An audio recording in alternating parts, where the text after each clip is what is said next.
Salome, question to you.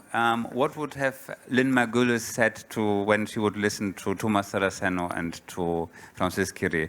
What would be her take on it? While listening to your story about the tree, I was wondering what she would say to this. And of course, she would emphasize that a tree is never just a tree. A tree is always a community. And I think that's exactly the kind of paradigm shift that she was getting at. So, I mean, her scientific breakthrough basically was to say that within any cell with a nucleus, so that's also the cells in a tree, there are multiple organelles that came from bacteria. So that a tree can, for instance, use the energy of the sun is because millions, billions of years ago, bacteria merged together and they came together into this new community that we now call the eukaryotic cell.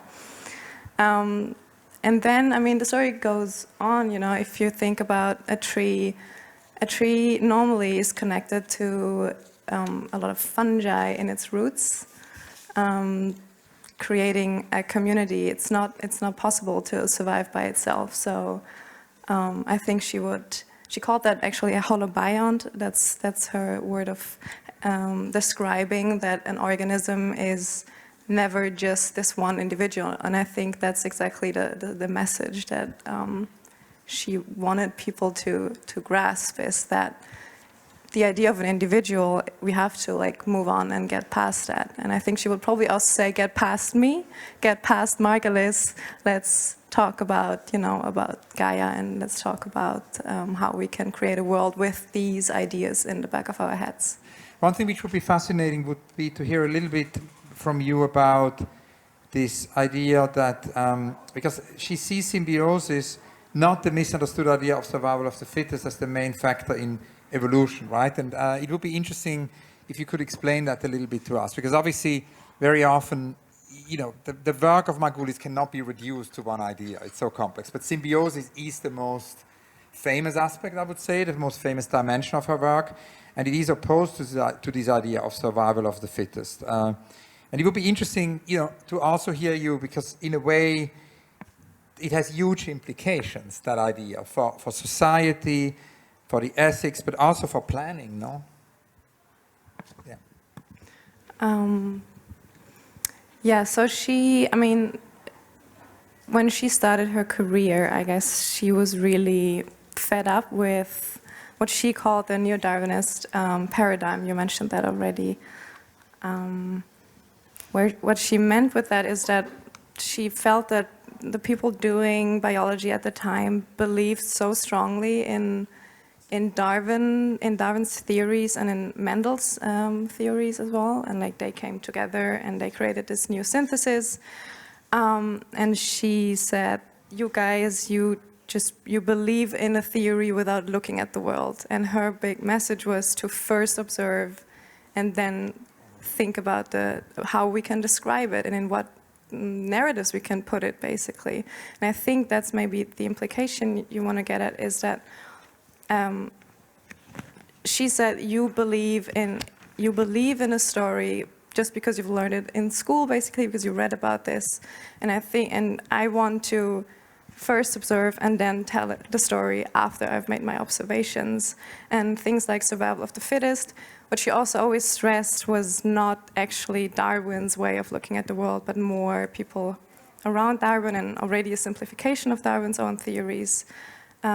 That these are stories that shape the way we think, shape the way we, I don't know, do politics, the way we do our economies, and we should, if we look at the world and see symbiosis, then we have to also think about how these things impact the way we do these other things, like politics, like the economy, and so on.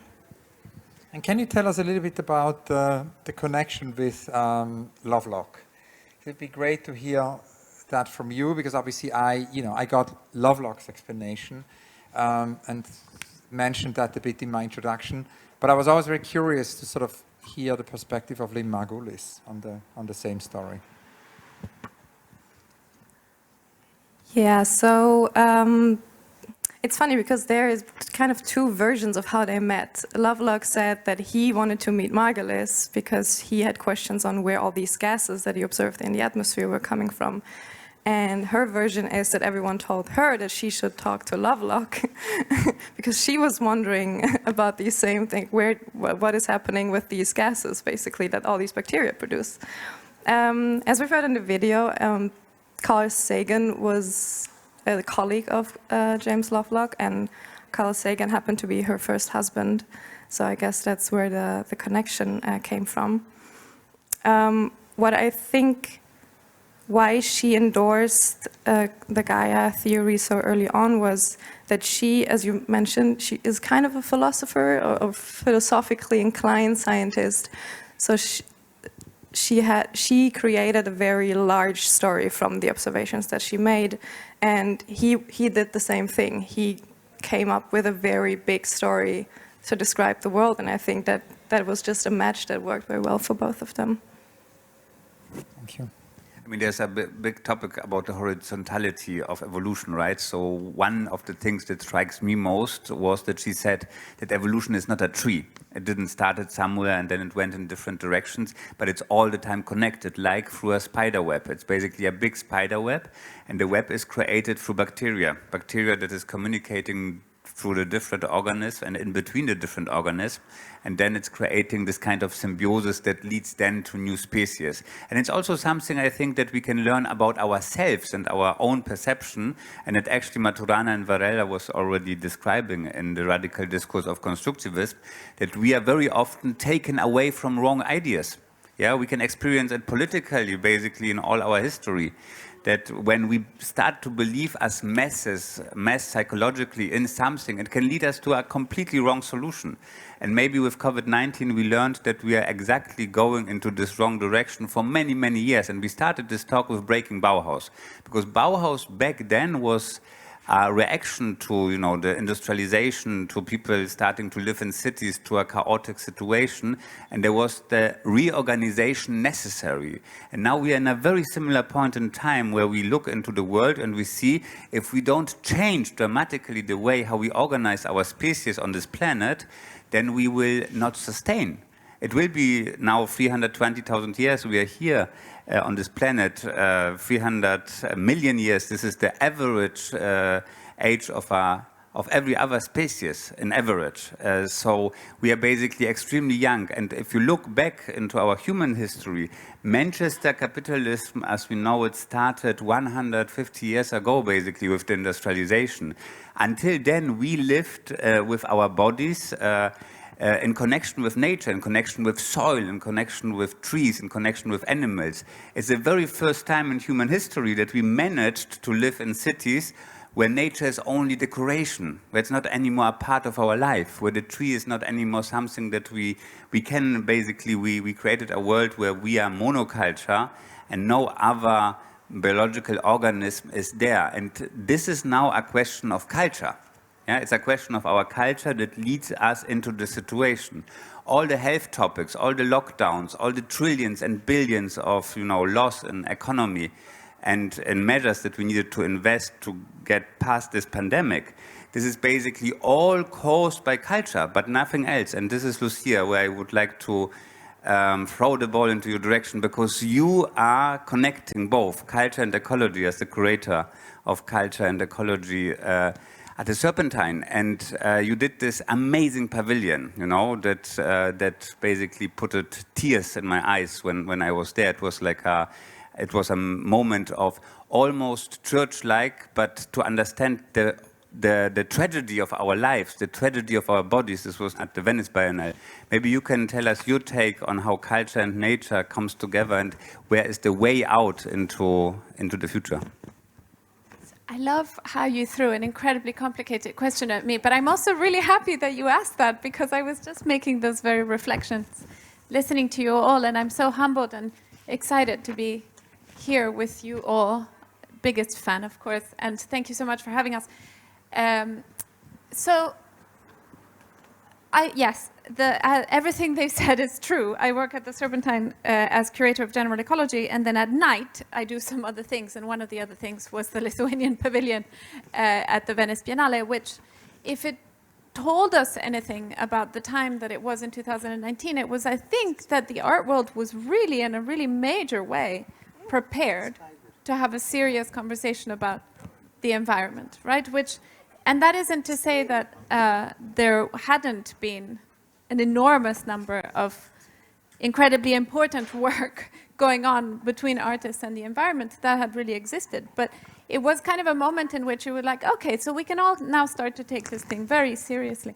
And to a certain extent, the development of the project of general ecology for the Serpentine Gallery had to do with taking on board this momentum, this moment, and to really try and create something that would... is there a spider? There was a I guessed, I was sure there was a spider. I don't know. No, the spider was invited. This was Thomas somehow made magic. because of the. It's joining the panel. We should. No. It was because of the frequency. It's on Salome's head now, right? I just love that a spider joined the panel. It's so nice. Hello. Yes, sure. Tua Green Ford is joining our panel now. Yes, please sit here. Absolutely. Welcome.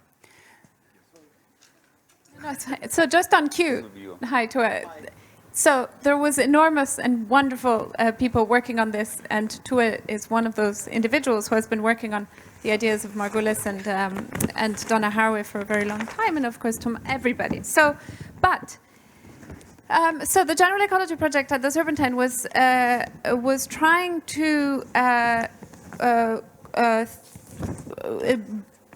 let's say learn from the Extinction Marathon that Hans-Ulrich spoke about, really sort of could keep it, hold it for a really long time, and bring it into a conversation that is that we are now having, in fact, a conversation around Gaia, and to think about ecology, environmental and climate justice at the same time as thinking about organizational ecology and working practices. So in the same way as our tree grows in two directions simultaneously and does quite different things underneath than it does above ground, we wanted to think about something that would both change and transform the structure of the way that we work, the infrastructure of the place that we work, and the things that we talked about kind of at the same time. But to the point of nature and culture, I think one of the very big mistakes that have been made in the northwest of the world in history has been this cleavage, this kind of violent separation, I think, actually, between art and knowledge. Because that knowledge existed in the form of, for example, mystics and witches. Those people were, of course, burnt at the stake. That knowledge existed in places in the world in which colonization brought nothing but genocide and lost an enormous amount of knowledge. But part of the massive misunderstanding there is something that the anthropologist Marisol de la Cadena says really powerfully about the civilizations around the Andes, which is colonists arrived to the Andes, saw a cosmological system that was really complex and based on interdisciplinary, interspecies relationships between people, mountains, beings in the world, called it religion. And by calling it religion, sort of moved it from the field of knowledge, of like profound technological kind of memory, knowledge, how do we live in this environment, how we take care of this environment and each other. You move it from that realm, the realm of like material, physical knowledge and technology, to the realm of, let's say, art, abstraction, religion. And I think that distinction between art, abstraction, myth, religion, and let's say knowledge, technology, and science is a really massive mistake because, and I will be very brief here, but if you start to decode and look back at art as far back as you go, you find that art serves an incredibly practical function of transmitting memory around our relationship with the planet. So if you look at prehistoric paintings, if you look at, there's a beautiful passage in the Song of Songs in which there's a kind of lovemaking scene between the king and the princess in a garden, and the way in which the lovemaking is described is actually an instruction for how to, thank you so much, is actually an instruction, thank you, for how to do human cultivation, for human-made fertilization of the date palm. And the date palm was the staple of food that allowed for the entirety of Mesopotamian society to sustain itself for millennia. So we look at poetry, we look at it, we think it's poetry and myth, it's actually instructions. And I would put it to you that I think that abstraction and art and myth and architecture and religion and cosmologies are actually the most resilient form of technology that we have ever come up with. And we need to give it a hell of a lot more attention and support in order to actually continue to do this decoding. The last point that I will make is, given that that profound cleavage, that big violent break, given the sort of history of colonialism and industrialization that it emerged, that it happened through, I think it's quite important to not do to ideas the same thing that that has been done to mines and mountains and spaces by extracting. And so when we learn from, I'm quite cautious about the idea of learning from, but I kind of think, how do you then follow that thread all the way to the place where it wants to be? So part of one of the projects that Hans-Ulrich spoke about this morning, which we're working on, is Back to Earth, which was an invitation to 65 artists to devise artworks that would also be environmental campaigns and initiatives. So to think from art all the way through to kind of agency and action, and whether that initiative is to change a certain piece of curriculum or a certain piece of legislation, or to facilitate artist-run projects around climate and environmental justice and so on, whether those things, as different as those things are, Back to Earth is an attempt for us to go, actually there's a direct connection between art and the kind of application of following that thread through. So the last example, and then I will be quiet. The last example is the episode of, we have a podcast series that follows the Back to Earth project to try and be quite transparent about what we're doing and how. The latest one, we dedicated it to the campaign of the artist Maria Teresa Alves, which was in support of the agroforestry agents, the indigenous agroforestry agents of the state of Acre in Brazil. We ran it in collaboration with an organization that is very invested in environmental justice and indigenous land rights, and featured Chief Reoni Metukitre, who is now actually sick with coronavirus, so there is a link. I would love to be able to share a link to support him. And the idea was to follow all the thread through, is if we're going to be talking about this knowledge and this wisdom, and if we're going to actually be sort of functionally thinking with this knowledge and this wisdom, then how can we follow the thread all the way to the support that is currently badly needed? So that's the kind of cosmos, from attention, from the sort of attention of the Lithuanian pavilion and the attunement of it. I often say, like, art is kind of a midwife and also a method kit, no? From the attunement of the pavilion, the Lithuanian pavilion or something like this, that gets us in touch with the emotional thing around nature, all the way through to some like extremely practical things that can be done. We were extremely successful in scaling things up. But to scale things up, we have to make them much more simpler. They have to fit into the box. They have to be able to be transported. So we are very good in specializing in making things simpler, but we are very bad in understanding the complexity of nature. And we have now Cyril, our friend from New York, on the screen. You may know him because he is one of the leading figures of preserving nature.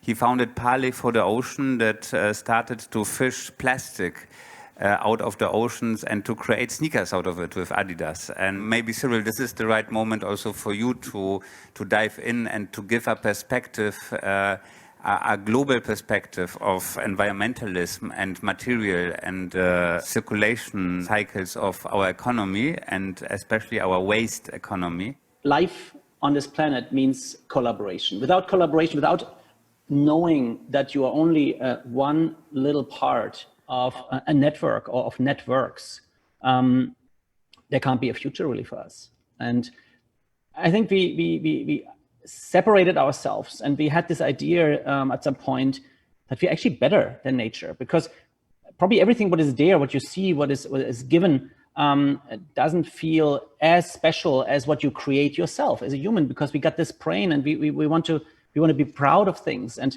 we got a little drunk by our own newly developed abilities. And it started so innocent. It started by scraping the core of bones, and then using fire as a tool, and then starting to share tasks and building communities. But the truth is that we just learned step by step what nature already does since millions of years, a permanent process of innovation, of communication, of interaction, of exchange, and of support, and on the other hand also destruction. And I think at this point where we humans are so many on this planet, we are eating up our resources in rapid speed. We are repeating what we learned once, that we have to kill everything we see and put it in our mouth. And now we're coming to the point where this old concept of being this predator, of being this truly a monster actually, it doesn't work anymore. We are, as a Palais, we are a collaboration network, and we believe in collaboration, we believe in creativity, and we believe also in eco-innovation. We believe that our society runs on old technologies that are actually not old enough. They're coming from this in-between time, because the true technology, the true high-tech is very old technology. And that's all these creatures that are out there forming the chemistry and allowing life to be. And it's this very sensitive moment, because we are about to destroy the platform that allows us humans to exist. And we're fighting pretty much everybody and everything out there that is creating and is supporting this life support system that we are all living on. And that air is a good example. The air we breathe is not produced by mankind. It's produced by plants, by animals, and 70% of the oxygen you're taking in right now in that space you're sitting is coming from life in the sea. And that is, and on the other hand, we're killing that life. So we are like not familiar, and we don't understand that we need all these creatures, all these like organisms out there, and we're chopping off like as if we would take one piece after the other out of the engine of an airplane that we're sitting in. And that is, of course, we can excuse that because we don't understand. We're not thinking in complex pictures. We are very simple people. And I think that the idea of complexity is something we have to accept. And also that we don't know what the consequence of our actions is. That means if we're inventing something, if we're creating something, if we're replacing something, we don't actually know often what it causes. So and all these things that we are seeing as a problem today, when you're looking at the big environmental issues, you're looking at inventions, you're looking at somebody sitting at some place in time in a laboratory or in an office and having an idea. And I would say all these big issues that we are now so scared of, they come from a place of good intention. There was a scientist, there was an artist, there was a designer, there was an entrepreneur that said, you know what, I don't want that everybody is chopping down the trees, so let's create a plastic bag. Or I feel that burning off oil from whales is something bad. Why wouldn't we not burn a fossil fuel? And all that worked for a certain period of time, but then it worked too well from a commercial aspect, and we got used to it, we got lazy, and we optimized and scaled. And then we didn't find the out point anymore, where we should just say, this is the end of a technology, it's past due, we should invent ourselves again. And that's, I think, the point. I wouldn't criticize everything, I wouldn't like just blame and shame ourselves, I would just say it's time for a new technology. And the technology needs to be based on what we can learn from nature. On enzymes, algae, mammalian, bacteria. I mean, whatever is out there, these factories of this planet that created everything, that collaborated in times where individual organisms couldn't do it alone or still collaborate in a very complex context, we need to start trusting them and say, who is actually producing the color red in the rose? Who is actually growing hair in my body? And why would I not collaborate with that organism? And why would I not isolate that and say, let's kind of grow these things that we need instead of like following these processes that of killing and taking life, or believing in toxic substances that we already know are not good for us in our environment. And what we're seeing is that there is a big confusion now, and there's a big need, and there is a big question mark really in industry, because all the leaders by now know that what they're doing every day when they come to the office, when they come to their factory floor, all these things are wrong.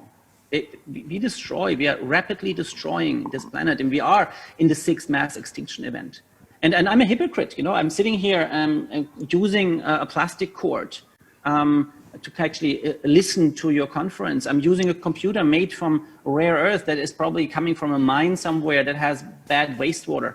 I have to be a hypocrite, and everybody right now is a hypocrite. Even if you want to do as good as it's possible, you end up being a hypocrite because the technology doesn't allow you to live a life that is not creating harm for this planet. And we call this time the toxic age. And Palevi said, in 2015, we declared at the United Nations in New York, at World Oceans Day, at the General Assembly Hall, we said, it's time for a material revolution. We had the digital revolution, and it brought us a lot of good, and it brought us a lot of bad. We have a very bad president right now, which is pretty much a product of that. But on the other hand, we have to leave behind this toxic age that we created, where we just rob the planet, where we are just exploiting. It's a culture of exploitation, really, that we're cultivated to the max. And we have to trade that in towards a new era that is based on collaboration, and collaboration between us as one species, us humans as one species, and nature. All these creatures out there is the foundation of that. If we don't collaborate, if we still think we are superior, if we still think we have to kill everything we see, we're doomed. We're going to lose our right to be, we're going to lose our visa that we have on this planet. And that would be silly, because we have access to all the knowledge now. And we have, and I think now it's just the ego pretty much, and the fear to question systems that allow us right now to be seemingly safe or wealthy. And we have to let them go. We have to pretty much like question everything and ask for a big redesign. And that's what we are doing at Palais. We are like, and doing that not by preaching, but by forming a network of change makers. And these are major brands. These are individuals like artists who have big support of the art world, and individuals that say, you know, I can inspire, I can contribute, I can do something, or a president of a country that says, my country, India, should now be a partner of Palais or a member. And we believe that if you have a certain percentage of people, organizations, governments, brands in the network, and it doesn't have to be 100%, it can be 7% of society. If you have this network together, and these people, us really, we do things differently, that we have enough influence on the planet to change, and on others to follow or to copy or to join. Maybe one follow-up question, which is, you know, before you, I don't know if you were already online then, Lucia Pietroiusti was telling us about our Serpentine project, you know, general ecology, also Back to Earth. And among the artists from Back to Earth, we have the legendary, you know, pioneer of ecology, Newton Harrison, who is now in his late 80s. And Newton basically said, what you've been saying is not enough. You know, we cannot just convince some companies, for example, not to use plastic anymore. We need a law. We need to criminalize plastic, says Newton Harrison. Yep. He made a campaign. So, you know, so that's one question. You know, do we need new laws? And then you have Jennifer Jacquet, who says the other possibility is, you know, she's building these shaming posts for companies who are actually not, for example, following the idea of not using plastic. You know, because she also said it's not enough to just convince a few companies, because the problem is so huge. So I wanted to hear you on that. Yeah, I think there are different approaches, and there's the stick, and the stick is blame and shame. And that's an old concept of environmentalism. Greenpeace and Robert Hunter, who started Greenpeace, pretty much cultivated that and to the max. You know, like put a mind bomb out, shock people, and then associate some people who are responsible for it and put their face next to it. That is possible. And shaming has an impact, but we don't believe in it at Palais. We believe in the power of, and I read it also in your program, questioning the idea of competition. We believe in that right now, because the truth is we don't have the time to totally change the mind of our species. We are running out of time. We have 10 years left, and in these 10 years, we have to make strong and fast impact. We have to be super strategic. And redesigning the planet and our life on the planet is a massive task. And plastic, to be honest, and before I answer your question, I want to put it in context. Plastic is the lowest hanging fruit. It's the simplest exercise comparison to carbon emissions / climate change, and to overfishing and overfishing, where you have 10 million fishing vessels out there chasing every movement out in order to kill. So we picked plastic because we felt we can make a fast and quick dent. And with that learning around how to question, how to break the trust in plastic, we can carry over to other areas. Because we found, and when we started Palais 8 years ago, we found that and I had the honor to work with Paul Watson and Sylvia Earle and people like that are really heavyweight activists for life. But we saw that was the end of the old idea of environmentalism because we're running out of time. We are already in a 6th mass extinction event. So to answer your 2 questions, we decided to go for champions and to change companies really deeply and use them as influencers towards others. And doing that with Adidas, who is a polluter, who is a villain, and making them stand up 5 years ago at the United Nations saying, we are responsible for this mess, was a big step. And then owning this and saying, we want to go out of plastic as Adidas. Yes, you can say it's just one company with like $18 billion in annual revenue, but it made a ripple effect through a whole industry. And suddenly, 5 years later, recycling is the first time in the history of recycling is sexy. And it's not a solution even, but it's a step in between. It's a complex problem, but the truth is, by convincing some people to take a strong lead, and renowned people, big organizations, you establish new standards. And that is faster than anything else. Blaming and shaming, entering a war, going after people is great, and I hope a lot of people will do it, but it's not the choice of weapon that we have at Palais. Our choice of weapon is creativity, is ideas, positivity, and is reward, because what everybody noticed is that the share value of Adidas went up drastically. And what everybody also noticed was that Adidas sold 32 million products with ocean plastic and made $3 billion in revenue with us. So that was something where suddenly all the shareholders wake up, and suddenly all the other and the investors wake up and they say, probably this is the future. Probably it's not about like, this is a sacrifice we have to give. This is not just a donation. This is the new way of doing economy. And so suddenly it becomes a shift of the idea of what it means to create a product. And that is what we are working towards. We're like, we have to establish a new economy where exploitation has to be the past, where it cannot be accepted that a CEO sacrifices life, sacrifices our environment, where it actually becomes an integral part of the success strategy that your brand behaves in the right way and drives innovation when it comes to materials and owns its own responsibility. And that's what we could prove with Adidas, with American Express, with Anheuser-Busch InBev. And we're very strategic because we're picking in every category of industry one player that could change. And that's what we're doing now also with countries. And that leads me to the answer of the second question. If you have one in a group that makes a move, comes up with a new idea and has success with that or not, just like steers up, this person or this organization becomes a strange messenger. And it has an effect on others. It becomes an influencer, a celebrity really, a change maker, a troublemaker. That's what Tesla did in the automotive industry. And we need to repeat that super fast. We have to create positive examples that inspire others, because I believe the biggest power is not fear. I think the biggest power is love and is light and is positive. And we are too long already fear-based and fear-driven. We are so anxious to lose. And that stops us. And that stopped actually also the revolution and the evolution of mankind and the industry that we are still running in a very old school way. Take everything, don't give anybody anything, and just keep it to yourself. That's the old idea. And the new idea is share knowledge, share money, share assets, and collaborate.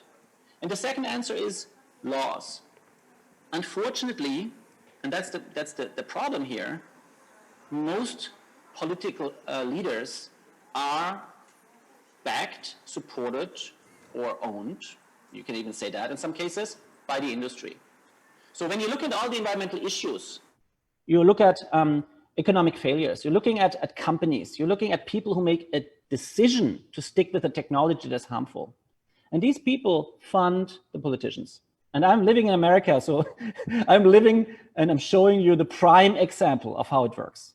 You know, like everybody speaks against something, it's just not what you can do, and the guy still does it because he can, because he has the money behind him. And that's the reality. You said something that must lead me now, because of time reasons, to the next speaker. And you said love. Yeah, I would like just to answer the last one sentence. Everything would be solved if the governments would just put out the right laws. Perfect. This is totally true. Big applause for this. Big applause. This is absolutely...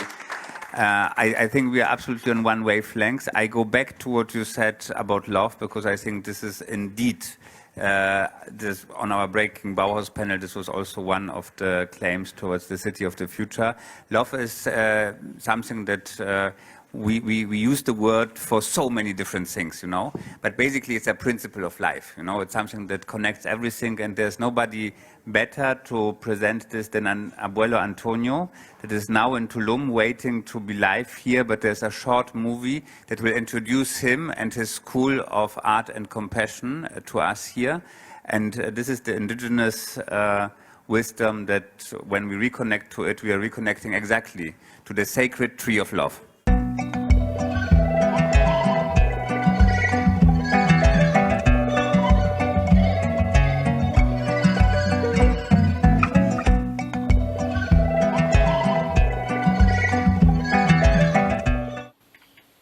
¿Qué tal? ¿Cómo están?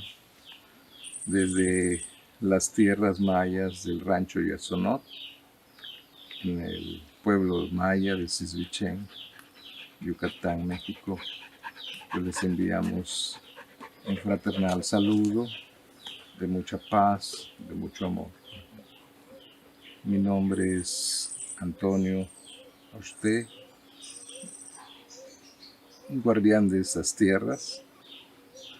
Y bueno, pues estamos aquí para pues reunirnos en esta familia que están trabajando por la apertura de conciencia, de una conciencia hermosísima, y poder realizar transformación incluso en la manera en que vivimos, para recuperar esa sabiduría con que nuestros ancestros han vivido y nos han dejado las muestras en sus ciudades que hasta hoy funcionan perfectamente.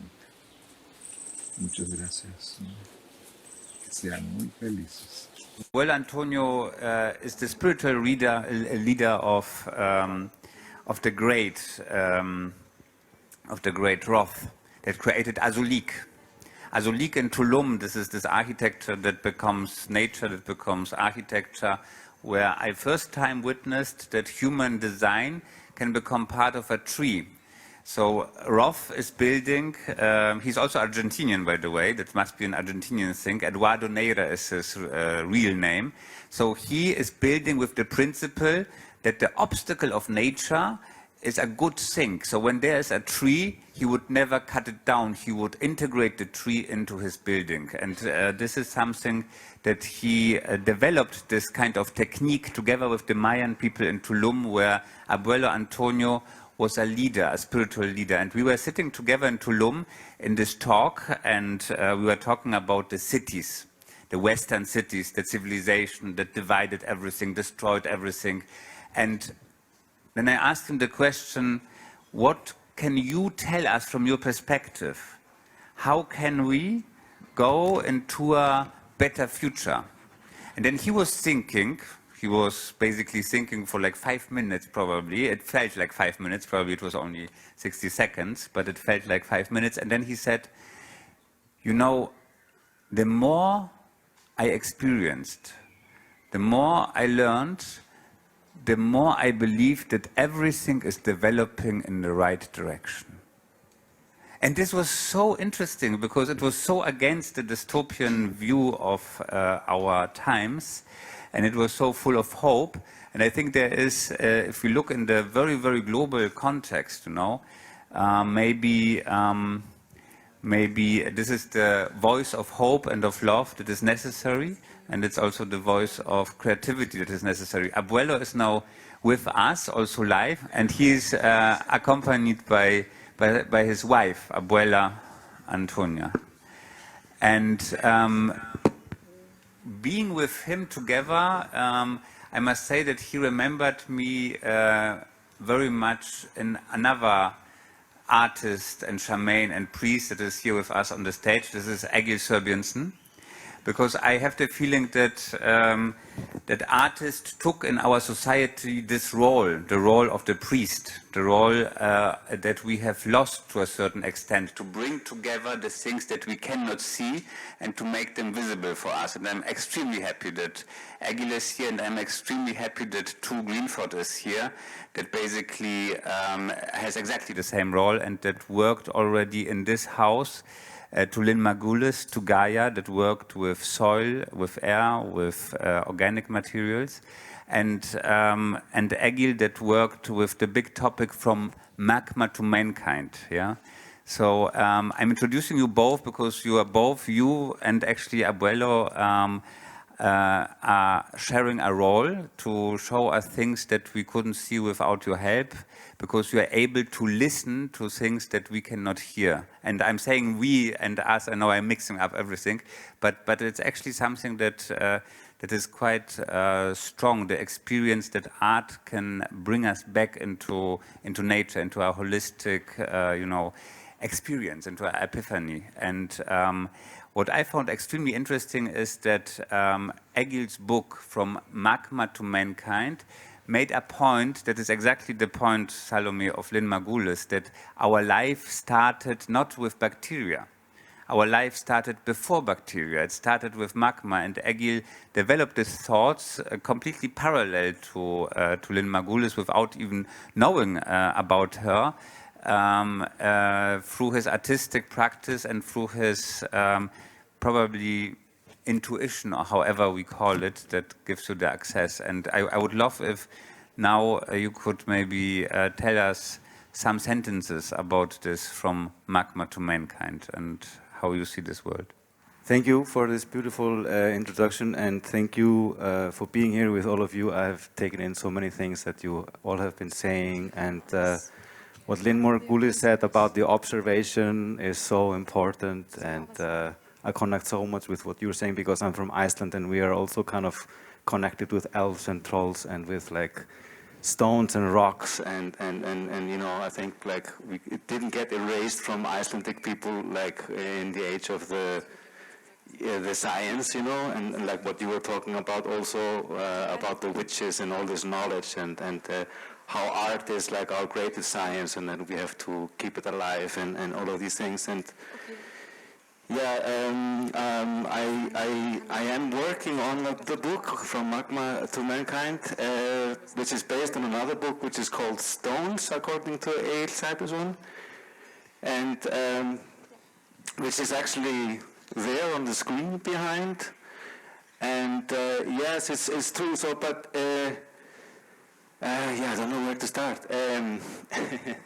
With the stones. It's also so nice what Cyril was saying about that, how I see us as all working together in one big workshop, and mankind, like I am born, I come to this planet, it's like being in the Olympic run, like the last runner gave me the light to carry.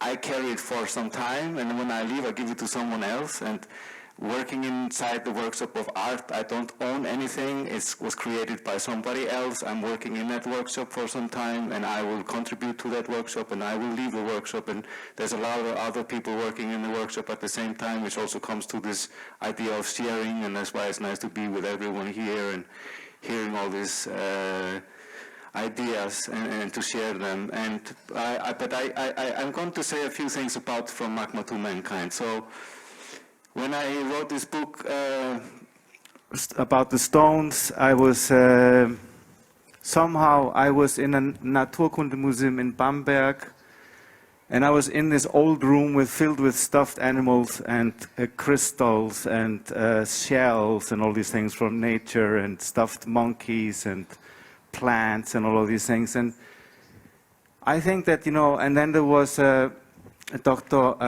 Matthias Meusler, who was the director there, told me like how the planet was first only a glowing ball of magma. And then I remember, and then he said like, and then it cooled down and created crust.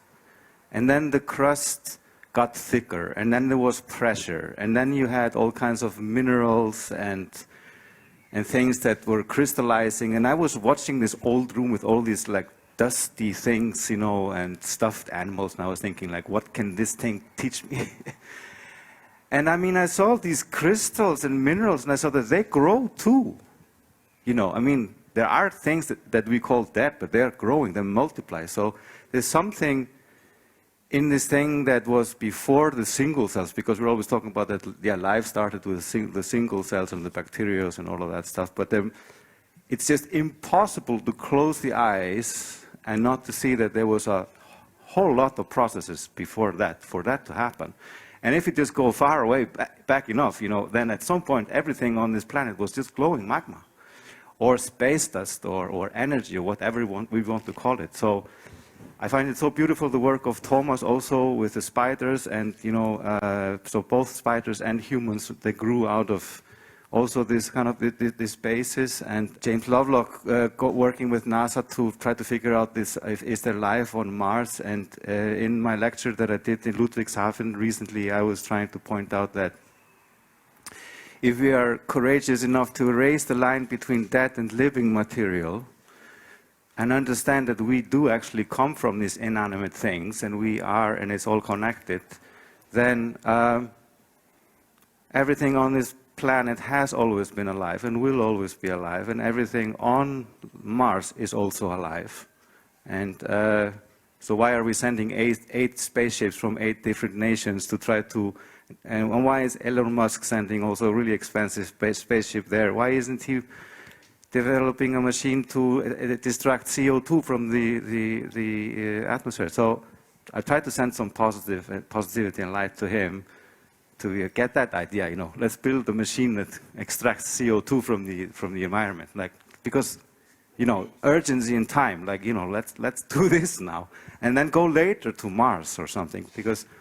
But broadening our perspectives, like you are doing in your work, and you are doing in your work, and also you are doing with the curatorial work, redraws the map of who we are and what our roles are and how we are going to be on this planet, and all of these things. So, I mean, I'm just trying to zoom really far out and to see that, in this lecture, like from magma to mankind. It's not from single cells to mankind, but Sheena, is it possible to see some of those? There's like, so snowflakes, they grow, as is written there. And yeah, there on this picture, you see there's all these processes that have to be drawn, added to this pictograph that we always have. And we have to take it all the way back to magma. And it's not linear, like also has been pointed out. It's a web, where also the sun and the rain and all these different factors are working together. And Francis, like your friend is the crocodile. I mean, it was truth what you said. I think that when you also can listen to the animals and you are in tune with them, then, and with the spiders, they do hear us, it's all connected. And we are from these, I'm trying to say, try to imagine lava as your forefather. Like in this picture, like lava, like we come from lava, we don't come from single cells in some way, or we are actually space dust and all of these things. And if we broaden our perspectives, then we have maybe an easier way to understand our roles here. And art is also a one tool, and science is one tool, and to make us reflect on it. I'm going to give the ball further to Tuve, who has worked in a very, very broad But way. can I ask you one question before course. that? And then, of course, we Please. all want to hear from Tuve, because I wanted to hear a little bit more about your installations, because there seems to be an interesting link to this holistic interdependence, we've been discussing all afternoon, in relation to what you do with your art installations, because there are performance sets, there are sculptural accumulations, there are also, seems to me, like 3D drawings, because a lot has to do with drawing what you do, and you use all of that in a very sort of interdependent way. So I wanted to ask you to tell us a little bit about that, and then also I was very curious because we met each other a few months ago in this magical Zoom with your mother. Yeah. When I did the interview with your mother, and I read that you said it in an interview recently, that you're going to do an exhibition with your mother together for the first time, like a joint exhibition. Yeah. And of course, the work of your mother has also got a lot to do with what we discussed this afternoon, because she was really one of the very first artists who worked with art as therapy, with this whole idea of art and healing. So it's two questions. Okay, yeah, thank you. Yeah, she somehow discovered a long time ago that art can. She learned by teaching children in hospitals that instead of teaching them how to draw, like just to give them a paper and a pen and let them have the space to draw, they grew confidence and they felt better. And this was somehow is such a quintessential power of art.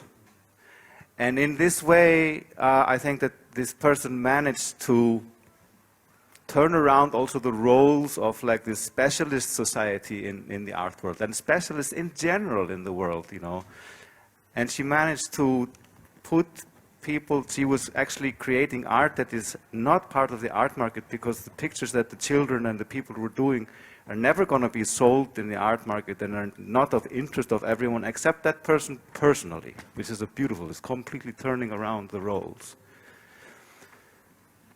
And yeah, and I think that, I kind of grew up with this. I went also to art therapy when I was 16, and I was actually thinking about becoming an art therapist at some point, and it's been luring underneath for all these years. And I think my mother actually went into art through art, like she to try to heal her own life also. So healing in art is a big power of healing in art, and it's a very interesting relationship. And I think that I have also been working on text where I'm describing different kinds of species, so we don't only have to give spiders rights and not only trees and crocodiles.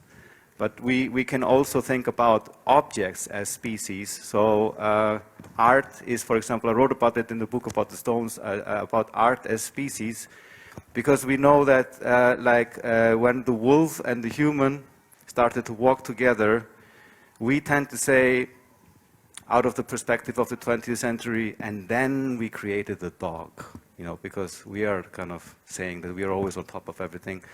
But I did an interview in that book with Jane Bennett, who's a professor of political science at the Johns Hopkins University, after a friend of mine, Caroline Tampere, pointed out to me her book, Vibrant Matter, back in 2010 or something like that. And I asked her this question about the humans and the wolves and the dog, and she pointed out such an interesting turnaround, which is that actually the wolf is a territorial animal, and humans used to be wandering around, collectors and gatherers. But after that, we got to know the wolf. It's not that the dog evolved. We evolved into a different species, and nobody's talking about that, which is that we became territorial, which is like the wolf. And to become territorial, we turned into agricultural. And from agricultural, we turned into all these different branches of science and organization, like that kind of an organization of the city and all disciplines. being with the Greeks, you know, like, wow, it's so interesting to build the city and to have all this philosophy, and it's like this fire that burns in all of us as artists and scientists and so forth. And so, yes, I was talking about art as one of those objects, actually. So art is also, if we say that art is like just lines and forms and colors in the nature, and we always think that we are creating the artworks, and this was kind of the spark why I wrote the book about the stones in the beginning. It was because some artist that I don't know the name of, maybe some of you know who it was, said that we are not looking at the artworks. We are not looking at the painting, but the painting is looking at us. Do you know who this is? Or is it a misconception? Now it's you. I would say now you said it. Oh, yeah, no, Egill Georges it was someone else. Georges Tilly Uberman wrote about it. Ce que je vois, ce qui me regarde. So I know an art historical text by Georges Tilly Uberman, but I don't know, maybe an artist Maybe it's also. him. Yeah, that's definitely a text he wrote. But I thought that this was interesting somehow, and I was trying to kind of like understand this. And so if we think, and then somehow it came to this art as a species, just like this interrelationship between the wolf and the humans, and then there's an interrelationship between humans and shapes and stones and materials and stripes in the nature of this clouds, and then you go into the cave and you make these like prints and stuff like that. And because we are not only creating the artwork, but the artwork is creating us. Like the wolf changed the human into a territorial being. Then, like, you know, if you read Moby Dick, you read the book, and it's like written 1836 or something. And it makes you travel around the whole world. So after you read the Moby Dick, the book, it's like you have had a conversation with a person, right? So it's like that the book is like a personality that talks to you. Or you stand by a tree and you just look at it and you get this information, and it's like you've been talking to a personality. Or you stand in front of a painting and you have a conversation, maybe not verbal, but the painting is talking to you. And so we have co-developed as a species, together with a species we can call art. So the history of art can be described as an evolutionary history of a species, like how it grew up and worked together with human mankind, being one of all the bodies and actors and factors that is part of this huge web of evolution. You know, so like Lynn Margulis talked about that it's not just a linear evolution, but it is a web with very complex. And so also ideas are also creatures, and they are circulating as independent bodies. And it's not that we own them and that we created them, but they are also bodies. So when we give rights to spiders and crocodiles and stones and woods, and we understand we also give human rights to art and to objects and to all of these things, and we understand where we come from, which is much, much further back than only those single cells. And we understand that, I mean, our emotions and thoughts and everything, like, where did that come from? It did not come from with an email from out of space.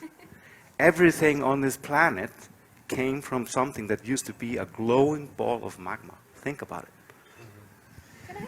Do you mind if I just spend 2 minutes? Because you've said something that just sparked something so big. And I just wanted to cite the anthropologist Elizabeth Povinelli, actually, on this, who is has worked for the last 36 years in the Northern Territories of Australia and is part of the Caribbean Film Collective. The mineral, like, where is this what does this distinction between life and non-life, between like tree species or like organic forms and non-organic form, what does it benefit? And actually one of the things that it benefits, she would say, is settler colonialism. Because if you have, this mountain is my ancestor, okay, the Australian government says, okay, you have the right to live here because you believe that this mountain is your ancestor, not because this mountain is your ancestor. But by devoiding that mountain or that place or whatever of its personhood, you can cut it up and you can take things out of it and you can own it, which is completely anathema to the notion of personhood, although the history of Western sort of colonialism and racism has done this the whole way through, and with humans as well as mountains and land. So it opened this very loud voice of Beth in my head that I felt I needed to somehow. But this is exactly what Tu is working, and I would want you to say something about your work with Margulis, because I think that's exactly closing the circle before we come to Abuelos. And Tu, if you could say... Yeah, but maybe, I don't know, I can talk, but it's very interesting to hear what they're saying from the side of the tree. Anyway, there was a dog in the background, and you could hear birds. It seems like a much nicer place there than here, actually, in the city. It is. Yeah, first of all, I'm very happy to be here and to talk on Gaia, especially because, Lynn Margulis' book, Microcosmos, 4 Billion Years of Evolution, has been very inspiring for me as an artist, and still is. She wrote that together with her son, Dorian Sagan. And Carl Sagan, maybe someone know, the cosmos, the Sirian cosmos, was and still is also something that is very inspiring for me. And first of all, what I think is great is that Lynn Margulis speaks from the position of a scientist, and the statement she did was that that her ideas is not radical, but they're what she said or present is also for me kind of this fact, and that fact seems not to have been listened to for a long time and still isn't. So I'm not a shaman. I wouldn't put myself in the position of saying that it's about healing, or that Gaia, this version that it is and kind of like an organism. For me, science, if it does, it actually speaks about that all the time, or that there's the very rational thought that is extremely beautiful within science. That complexity of our position within a absolutely huge cosmos that we hardly understand. And even, what my standpoint is that you can take a little fly and it will sit on you, and it's a bit irritating. You absolutely have no clue about what it is. It still fascinates me, this kind of like, we are connected with it, and on the other hand, we are still not, we are still also disconnected with it. So that it's this connectivity that is interesting.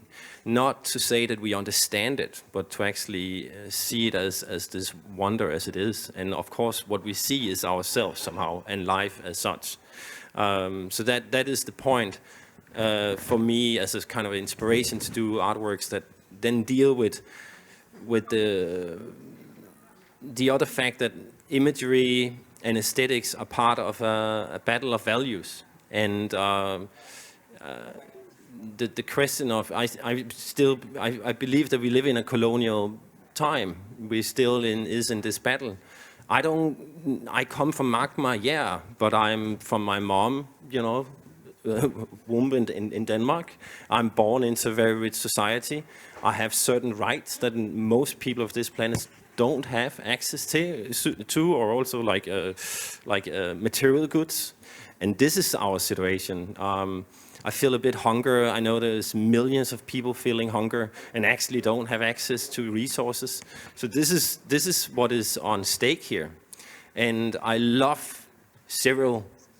Parley for the Ocean is absolutely what I speak against as an artist, because I think he is so wrong on his view on what environmentalism also was and where he is now, speaking to the big corporates and trying to make them change from within.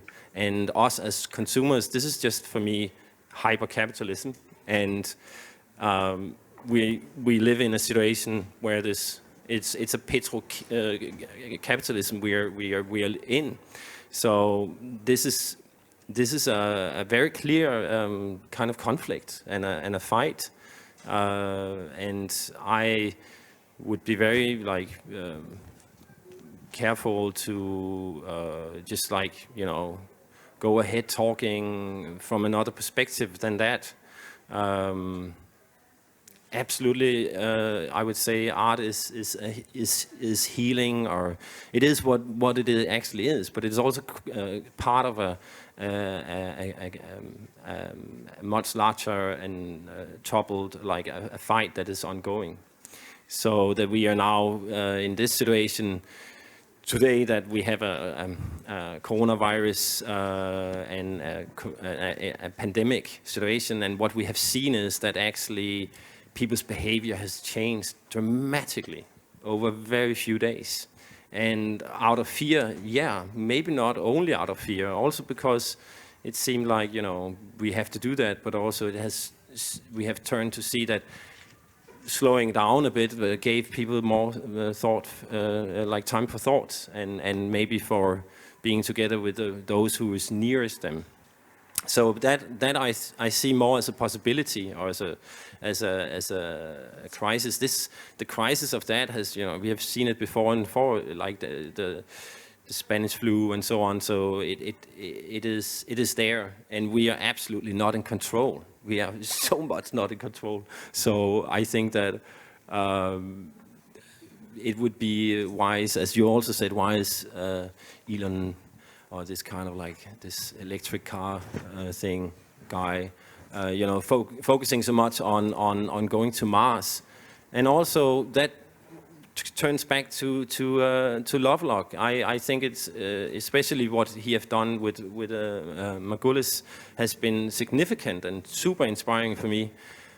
Saying that, I absolutely would not like to live in a mega city. We already do live in huge cities, and it don't seem to me to be the way that we actually will heal, or would be like less CO2 or producing less. It's some other ideas, and these ideas are already there. The mega cities are there. We are not an ant heap, or, you know, like this should be going down into the ground or something and protected with nuclear energy. This is for me like an absolutely dystopian scenario of a future, which might be true in 2050. I don't know, but I would hope not. And I would certainly not say that it's one that is just like, oh yeah, then everybody is good in that city. The city is a delicate construction, and most of it is based on social injustice, or that there is someone who have so few, and most people don't have, and very few have in this regime we live in today. This is what I would like to change, and I would like to see art more connected to that. Saying this in the church of art makes maybe not a refrain. Church of Art. It's almost the perfect conclusion of this afternoon. It's almost, because we have to give the word now exactly with the Church of Art to Abuelo Antonio, if you don't mind. As the grand finale. As the grand finale. Thank you very much too. Very controversial. I don't agree with half of what you have said, but we cannot discuss it right now. But I'm very, very happy. Fine. I am very happy that you have said it, and this is important. You're right. Good. And Abuelo, now finally, I introduced you already, my friend. Thank you so much, Abuelo. It's so good to see you.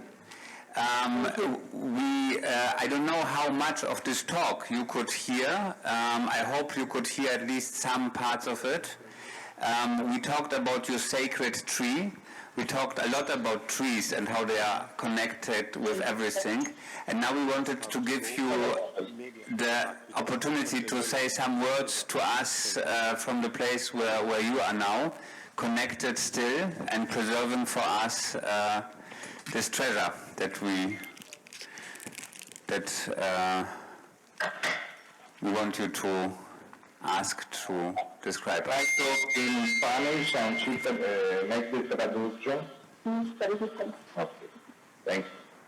Bueno, pues muy buenos días. Good afternoon, everybody. Y qué gusto estar aquí con todos ustedes. Very happy to be here with all of you.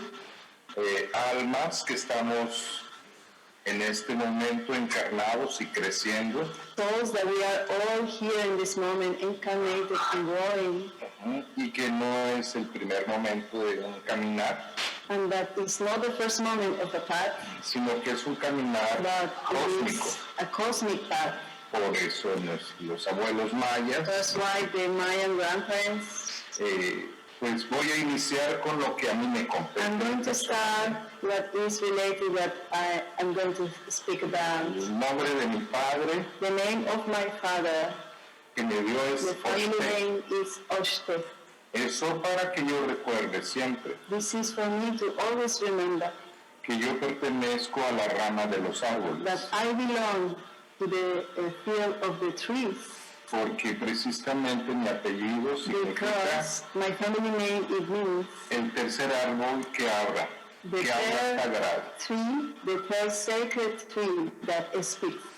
Tiene mucho que hablarse de esto. There's so much to talk about it. Pero las cosas más importantes para mí But the most important things for me es que una persona puede reconocer un árbol, is that a person can recognize a tree, puede hablar con él, and talk with it, abrazarlo, hold it, transmitirle transmit pensamientos, emociones, feelings, thoughts, and y el árbol emotions, te regresa información. and the tree gives you back information. Pero a veces pensamos que es la información que necesitamos. The information that we need. El árbol sabe más que cualquier sabio. The tree knows more than any wise. Porque actualmente la ciencia, la biología, the science, the biologist, está demostrando que los árboles todos se conectan a través de señales is demonstrating de sus that raíces. all the trees connected to each other by signs through their roots. Nosotros los mayas desde siempre lo hemos sabido. We the Mayans, we have always known this. Y también sabemos que a través de la Also fronda, we know that through the leaves, allí hay un ser maravilloso que se llama there Balam, are a marvelous soul that is called Balam, que es el espíritu superior de la luz, that is the superior spirit of the que nos light, trae información de las that is galaxias. bringing us information from the galaxy. Y de esta manera In podemos this way we can comprender lo que va a ser el día what the day is going to be, y lo que puede ser una semana and what a week is going to y happen, lo que puede ser un mes, and what is going to happen in a month, que va de luna a luna. from moon to moon. Es decir, que It vivimos means that en un we live universo vibrante, in a vibrant universe, vivo, alive y a través de los 4 elementos through all the 4 elements que conforman a cada ser, that conform every soul. comprendemos lo que estamos We viviendo. understand what we are living, Bueno, pues vivimos muy agradecidos y muy and we felices live in gratefulness and happiness, porque en este nivel vibratorio, because in this vibratory level, pues la enfermedad es inexistente. sickness doesn't exist. Pues este es algo que This is con something todo amor, con toda that with humildad, all love and les humility, transmito porque I like to este es transmit to all of el you, conocimiento de tradición because oral this is the oral transmission que knowledge nuestros padres nos transmiten that cuando our niños parents transmit us since we are children, y que continuamos aprendiendo and that we continue learning a través de nuestra vida. throughout all our lives, Porque cada vida because every life es una página is a page de conocimiento of knowledge para poder comprendernos como seres to vivos understand us as a alive soul, y cómo interactuamos con todos los otros seres vivos. and how we interact with all the alive souls too. Les agradezco mucho a Therme Art, So I feel very grateful with Therme a Art, este evento de San Agnes, to this event of St. Agnes, en especial a mi hermano Nicolás especially to my brother Nicolas Sekovich, y a todos los que estamos aquí, and to all of we that we are que here, estamos pues aprendiendo, creciendo that we are learning, that we are a través de growing compartir nuestras experiencias de vida, through sharing our experiences of life, incluyendo los estudios que se realizan en universidades, including the studies that realize que es in muy interesante universities, that are very interesting. But Para mí lo más for me, importante the most important es vivirlo, is to live it, experimentarlo, to vivenciarlo, experience it, to sentirlo. alive it, to feel it. Con esto entonces, con esto caminar, With this path, caminar la vida. to walk our lives. Disculpen porque vivimos con jauría de perros. Sorry, Aquí en la because selva. we have dogs here. Ellos también tienen lenguaje y They nos are avisan also de todo. talking to us. Thank you so much, Abuela Antonio.